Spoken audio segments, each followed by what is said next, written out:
খন্তেকীয়া সুখক সুখ বুলি নাভাবিবা অথবা দুখক দুখ। যদি জীয়াই থাকিব বিচাৰা তেন্তে আনতকৈ নিজক কেতিয়াও কম বুলি নাভাবিবা। কাৰোবাক আঘাত দি নাভাবিবা যে তেওঁ অবুজ অথবা দুৰ্বল বুলি। মনত ৰাখিবা তেওঁ তোমাক বিশ্বাস কৰিছিল কিন্তু তুমি তাৰ যোগ্য নাছিলা। সফলতাৰ পৰা বহু দূৰত মই, তথাপিও হাৰি যাব নিদিওঁ নিজক।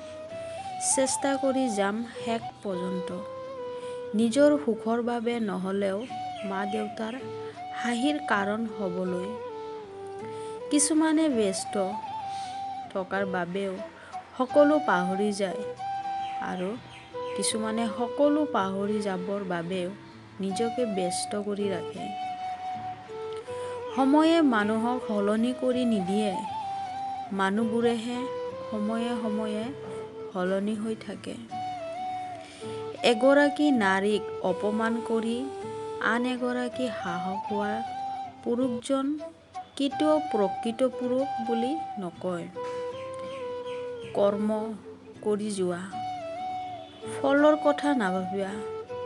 যদি ভাল কৰ্ম কৰা তেন্তে নিশ্চয় ভাল ফলেই পাবা। সম্পৰ্ক সেইটোৱেহে য'ত কাজিয়া, মান, অভিমান অনেক, তথাপিও ইজন সিজনক কেতিয়াও এৰি নাযায়।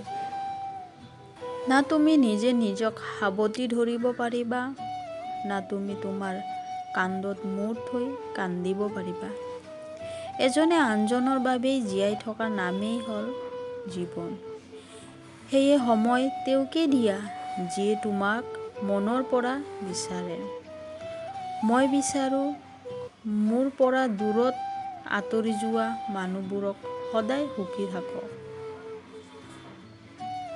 জীৱনৰ কিছুমান বিচাৰি নোপোৱা প্ৰশ্নৰ উত্তৰ একমাত্ৰ সময়ৰ হাততে থাকে। সময়ৰ সময় হ'লেই সময়ে নিজেই তুমি বিচৰা পুৰা প্ৰশ্নৰ উত্তৰ দি দিব।